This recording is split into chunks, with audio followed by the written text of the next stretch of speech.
You how both sides are trying to secure your vote with just hours to go. And a 7-year-old should be preparing for the return to school this morning. Instead, he's in the hospital after 2 men came into his home and started shooting. Live, local, late-breaking. This is Channel 2 Action News this morning. Coverage you can count on.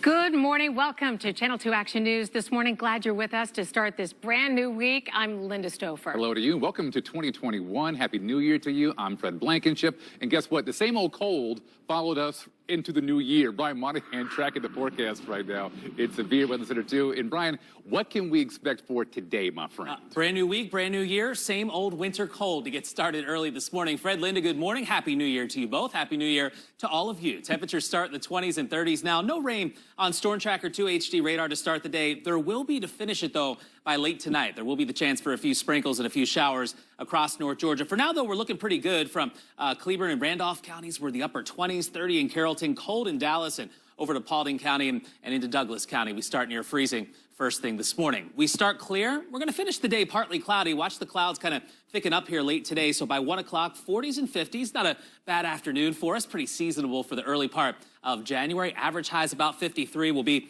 in the low 50s by 1 o'clock. By late in the day, though, clouds will really start to increase. And by tonight, we'll have the chance for a few sprinkles and showers. We'll go through what that means for your election day morning. That special election happening tomorrow, the runoff election happening tomorrow. I'll take you through that forecast hour by hour for tomorrow, just ahead in the next 10 minutes. Brian, thank you. Whether in your Honda or your Beamer or your Legend or your Benz, your commute will likely be a bit more crowded this morning as everybody heads back to work for the first time in 2021. If you're getting an early start, here's Triple Team Traffic, Mark Arum. Yeah, we expect heavier than normal volume that we've seen in the last couple of weeks. Big back to work, back to school, rush hour. But so far, the interstates are calm and peaceful. No worries out of McDonough. 75 north looks great up to the south side perimeter. 85 delay free out of Noonan, Peachtree City, Union City. No hassles heading up to the south side perimeter. Average speed there 76 miles an hour passing Flat Shoals Road, and the trip time just fine out of Fairburn. Only 6 minutes between Sonoy Road and the south side perimeter. We'll have another look at the ride around town in under 10 minutes. Triple Team Traffic, Channel 2 Action News this morning. Mark, thank you. Developing this morning, 2 days before Congress is set to certify the November election.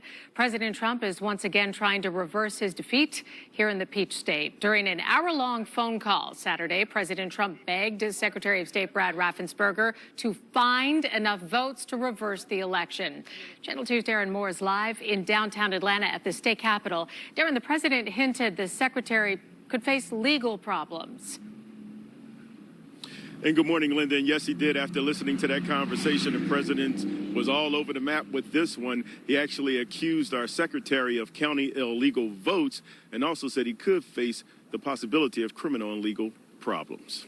During an hour-long conversation on Saturday, President Donald Trump told Secretary of State Brad Raffensperger to help him find more than 11,000 votes and declare him the winner of Georgia's presidential election.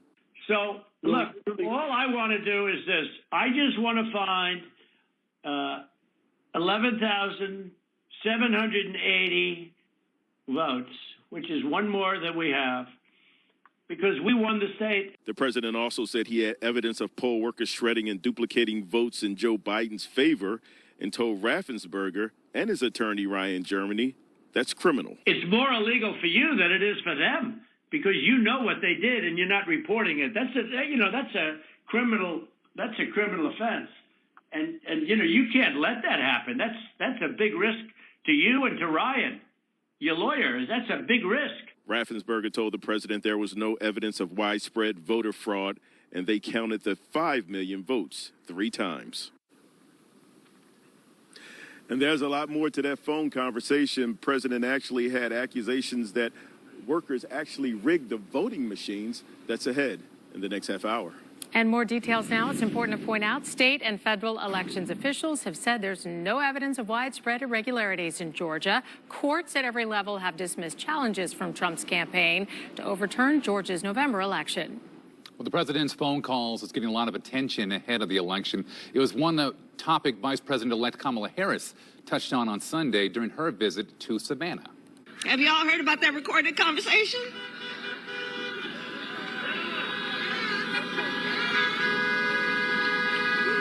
Well, it was, yes, certainly the voice of desperation.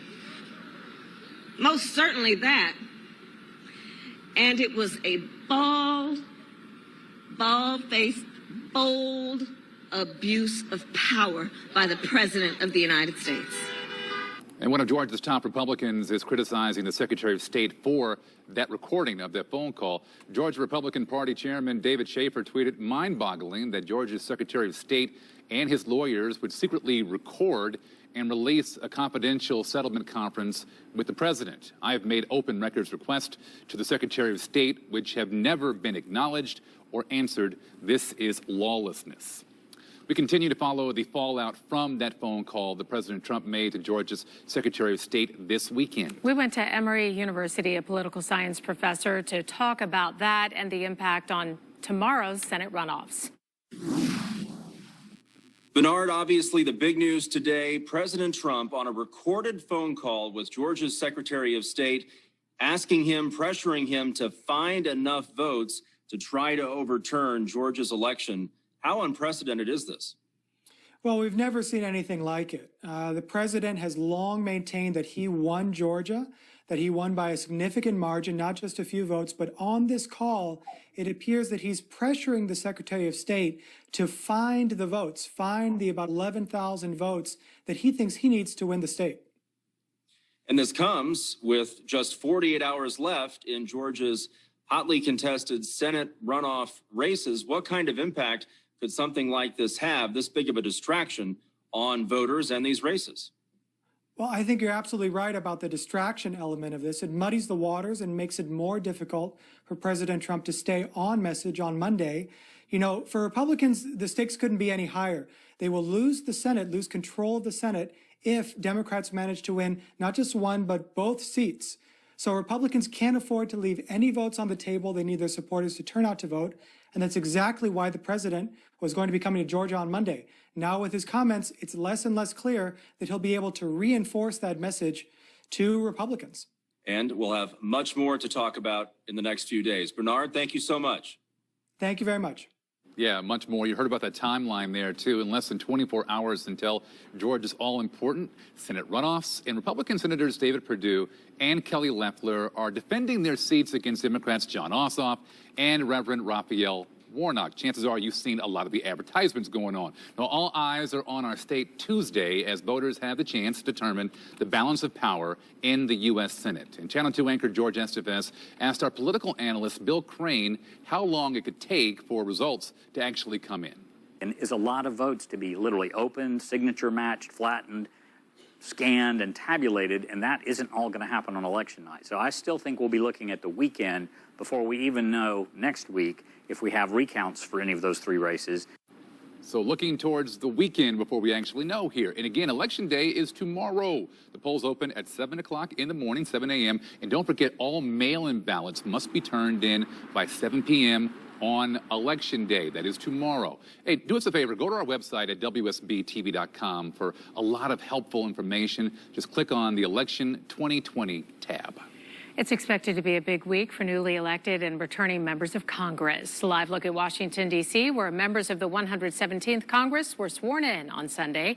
Nancy Pelosi reelected as Speaker of the House. One of the first acts by the new Congress will happen Wednesday when a joint session will count the Electoral College votes cast in December and certify Joe Biden as president-elect.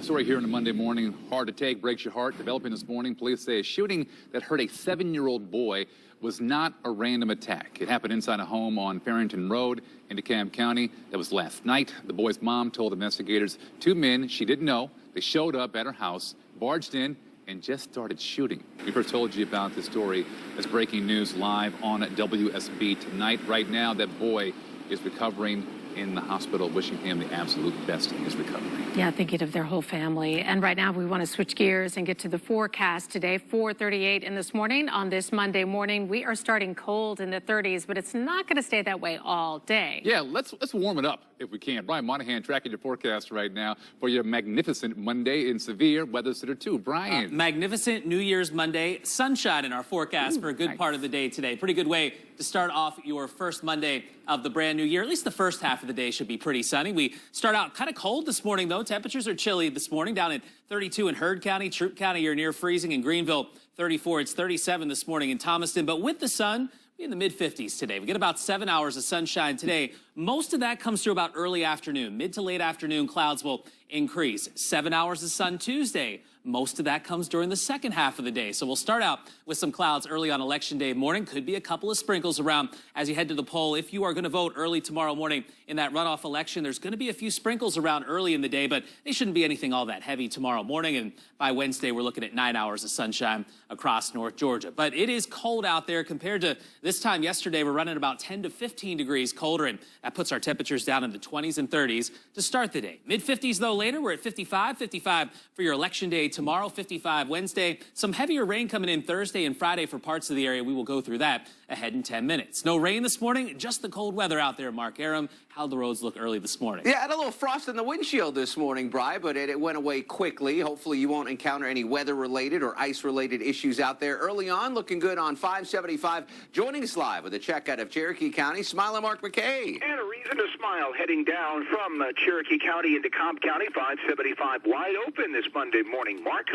Thank you, Smiling. The trip times are clear on both 75 and 575 as they merge and head south through Marietta. 11 minutes currently between Wade Green and I-285 down around Windy Hill and Truist Park. 70 miles an hour right now, but our exclusive triple team traffic forecast, you're going to see northbound delays headed through Marietta this afternoon, slowing down to 25 miles an hour at 6 p.m., heading up past the North Marietta Parkway. We'll check the early trips along I-285 for you next. Triple team traffic, Channel 2 Action News this morning. Well, thank you very much, my friend. Well, today we expect to see more people getting tested now that another holiday is behind us. Well, this morning we're keeping a very close eye on the coronavirus surge in Georgia. In a few hours, an elementary school will remember the life of a longtime teacher who died from the virus. How some educators plan to bring attention to her death today. And a live look at Hartsfield-Jackson International Airport on your Monday morning, where you may want to plan some extra time if you're flying out. We're keeping you ahead of the crowds as more people, they come back home today.